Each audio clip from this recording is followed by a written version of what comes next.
क्या आप जानते हैं कि क्रेडिट स्कोर क्या होता है और ये क्यों ज़रूरी होता है? क्या-क्या फैक्टर जो है वो देखे जाते हैं जब आपका क्रेडिट स्कोर बनता है?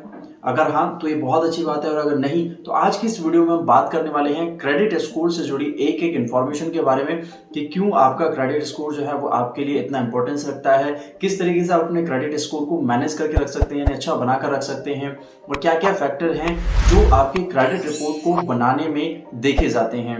नमस्कार दोस्तों, मेरा नाम है जितेंद्र, आप सभी लोगों का एक बार फिर से स्वागत है आज की हमारी इस नई वीडियो में। सबसे पहले बात करते हैं क्रेडिट स्कोर क्या होता है। क्रेडिट स्कोर 3 अंकों की एक संख्या होती है जो आपके क्रेडिट वर्थनेस को रिप्रेजेंट करता है। दोस्तों, ये मिनिमम 300 और मैक्सिमम 900 होता है इंडिया में। अब यहाँ पर जितने भी बैंक हैं या जितने भी एनबीएफसीज हैं वो आपके इस रिपोर्ट को जरूर चेक करते हैं, आपकी क्रेडिट रिपोर्ट जरूर देखते हैं। तो यानी कि जितना अच्छा यहाँ पर आपका स्कोर होगा, 900 की तरफ जितना आपका स्कोर होगा उतना यहाँ पर आपके लिए अच्छा होता है। और जब आपकी रिपोर्ट चेक की जाती है बैंक या एनबीएफसी के जरिए, तो यहाँ पर आपके जो लोन एप्लीकेशन है उसको अप्रूवल मिलने में ज्यादा आसानी होती है। वहीं अगर आपका क्रेडिट स्कोर कम है तो ना यहाँ पर आपकी जो एप्लीकेशन है वो रिजेक्ट हो जाती है, बल्कि अगर किसी तरीके से अप्रूवल आ भी जाता है तो यहाँ पर आपको जो रेट ऑफ इंटरेस्ट है वो बहुत ज्यादा हाई जो है वो लगाया जाता है। इसके अलावा कई सारी टर्म एंड कंडीशन जो है वो एडिशनली यहाँ पर ऐड कर दी जाती है। बहुत बार यहाँ पर आपको अपना को एप्लीकेंट जो है वो भी लेकर आना पड़ सकता है। अगर आप लोन के लिए अप्लाई कर रहे हैं तो काफी सारे टर्म एंड कंडीशन जो है वो यहाँ पर ऐड हो जाती हैं अगर आपका क्रेडिट स्कोर जो है वो कम है। तो आप बात करते हैं कि किस तरीके से आप अपने क्रेडिट स्कोर को अच्छा जो है वो बनाकर रख सकते हैं, कौन कौन से फैक्टर हैं जिनका आपको यहाँ पर ध्यान रखना चाहिए जो आपके क्रेडिट स्कोर को बेटर बनाते हैं। यहाँ कई सारे फैक्टर्स हैं जो आपके क्रेडिट को बनाने में, यानी जो आपका स्कोर है उसको डिसाइड करते समय जो है वो देखे जाते हैं, जिनमें आपका क्रेडिट एज आता है, यानी कि कितने समय से आप अपना जो क्रेडिट कार्ड है या लोन है वो इस्तेमाल कर रहे हैं, आपका जो ओवरऑल क्रेडिट है वो कब से बनना स्टार्ट हुआ है। यहाँ पर आपकी पेमेंट हिस्ट्री देखी जाती है, कितनी बार जो है वो आपने ईएमआई पे की है, कितनी बार बिल का भुगतान किया है और किस तरीके से किया है। यहाँ पर अगर बीच में आपका जो बिल है वो लेट आप पे करते हैं, यानी जो तय समय होता है उससे लेट पे करते हैं, तो आपको यहाँ पर दिक्कत आ सकती है। किसी भी तरीके से अगर आपने यहाँ पर मिस कर दिया है पेमेंट को तो आपको यहाँ पर जो है वो दिक्कत आ सकती है। इसके अलावा अभी आपके ऊपर कितना कर्ज है, यानी कितने क्रेडिट कार्ड या लोन जो है वो अभी आपके चल रहे हैं और किस तरीके से आप उनके जो रीपेमेंट है वो टाइम से कर रहे हैं या नहीं कर रहे हैं। इसके अलावा कितने समय के अंतराल में आप लगातार नए क्रेडिट कार्ड या लोन के लिए जो है वो अप्लाई करते रहते हैं।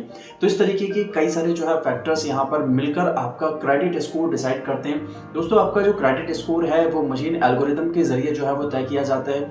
अब ये अलग अलग एजेंसी जो है वो अलग अलग यहाँ पर आपको शो कर सकती हैं, क्योंकि उनके मापने का जो तरीका है वो अलग अलग होता है। तो हो सकता है कि एक एजेंसी में आपका जो स्कोर है वो यहाँ पर 800 जो है वो शो कर रहा हो, तो दूसरी एजेंसी आपको 775 या फिर 825 जो है वो भी दिखा सकती है।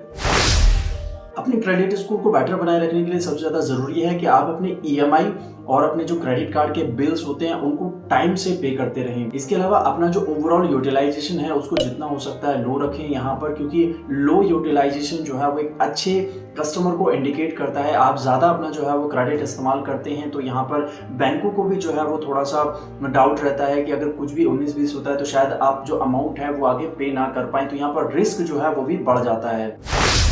अगर आप अपना क्रेडिट स्कोर जो है वो रेगुलर बेसिस पर चेक करते रहते हो तो ये आपके लिए काफी फायदेमंद होता है। अगर आप अपना क्रेडिट स्कोर जो है वो चेक करना चाहते हैं तो इंडिया में आप इक्विफैक्स, ट्रांस यूनियन सिविल या फिर एक्सपेरियन पर अपना जो क्रेडिट स्कोर है वो चेक कर सकते हैं। अब इनकी वेबसाइट्स के अलावा और भी कई सारी एप्लीकेशन या एजेंसीज हैं इंडिया में जो आपको आपका credit score free of cost जो है वो प्रोवाइड करती हैं, यानी रेगुलर बेसिस पर आप वहां भी अपना जो क्रेडिट स्कोर है वो चेक कर सकते हैं। जैसे पेटीएम पर आप अपना जो स्कोर है वो चेक कर सकते हैं, फोन पे पर अपना जो स्कोर है वो चेक कर सकते हैं। इसके अलावा पैसा बाजार या बैंक बाजार जैसी जो वेबसाइट है वहां जाकर भी आप अपना जो स्कोर है वो चेक कर सकते हैं। वन स्कोर ऐप पर भी आप अपना जो क्रेडिट स्कोर है वो चेक कर सकते हैं। अगर आप अपने क्रेडिट स्कोर को बेटर बनाकर रखना चाहते हैं तो उसके लिए कुछ बेसिक पॉइंट्स हैं जिनका आपको खास ध्यान रखना होगा, जिनमें सबसे पहले कि आपके जितने भी बिल है या ईएमआई है उनको आपको टाइम से पे करते रहना है। उनमें किसी भी तरीके का डिले जो है वो यहाँ पर आपको नहीं लेकर आना है। दोस्तों, याद रखें कि यहाँ अगर आपके बिल पेमेंट में जो है वो डिले आता है तो उसी तरीके से बैंक या एनबीएफसी जो रेटिंग एजेंसीज होती हैं उनको इन्हें रिपोर्ट करते हैं।